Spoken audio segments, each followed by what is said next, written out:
Here we are in GarageBand. And that was the bell. So, all right, couple things.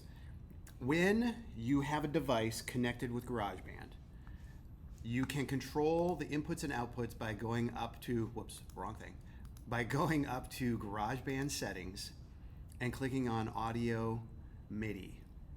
Output, input, you want to control these. Output, we always want to have external headphones if you have speakers, plugged into the headphone jack or the Mac speakers. So that's what we want to be able to hear stuff. And then the input device is either, your Scarlett Red box, which has one or two inputs, or a couple teams have the big knob devices. They have two or three or whatever inputs as well. So input device will be, in this case, big knob. Excuse me, now that I'm recording, I'm choking on stuff.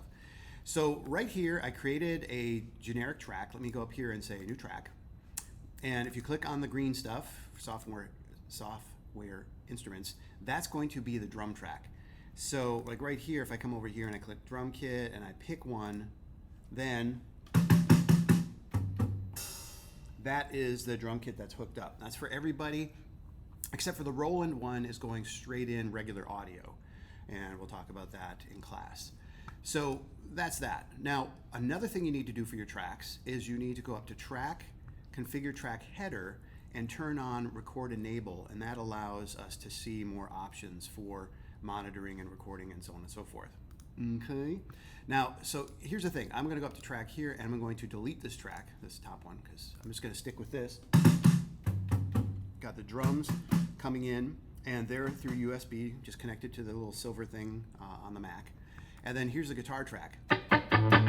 Now, guitar stuff, when you make a guitar track, you go to this kind of instrument, and then you click the input.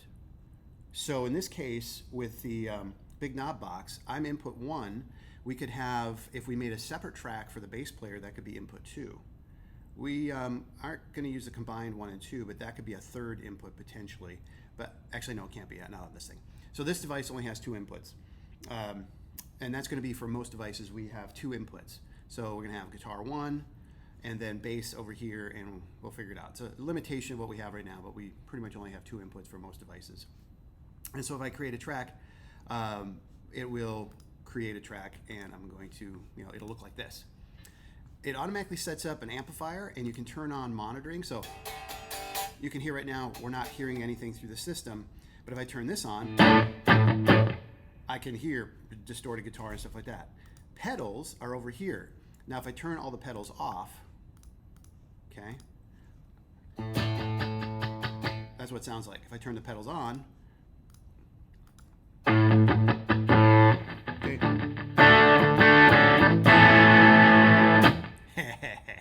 Fun stuff. So, and we can just close this window here. You also have amplifier controls, so you can mess around with this stuff. You can see that this is input 1, and I can control this stuff. And I'm playing through the speakers, as you can hear, and that's that. So the problem is, and this is a problem for you to try to figure out today, I'm tapping on the drum head right now, and I'm not hearing it. I'm strumming on guitar, I can hear that because the guitar track is selected. If I click on the drum track, I can't hear the guitar anymore, but I can hear the drums. Now, if I go into record mode, I'm going to turn off the metronome, and I'm going to hit record, okay? No guitar, we hear drums. If I click back over here, okay, now I'm going to hit stop, and I'm going to go back, and if I do record enable on both of them, and hit record,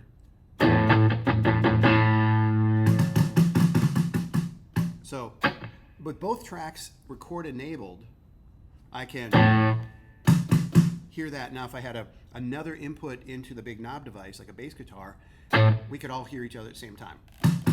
So that's the plan.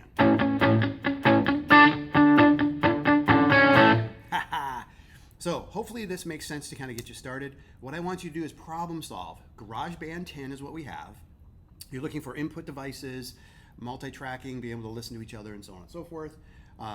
So see what you can figure out. And again, there's other tutorials out there, but this is going to be our setup here for either the red boxes or for the big knob boxes. All right, thanks for watching.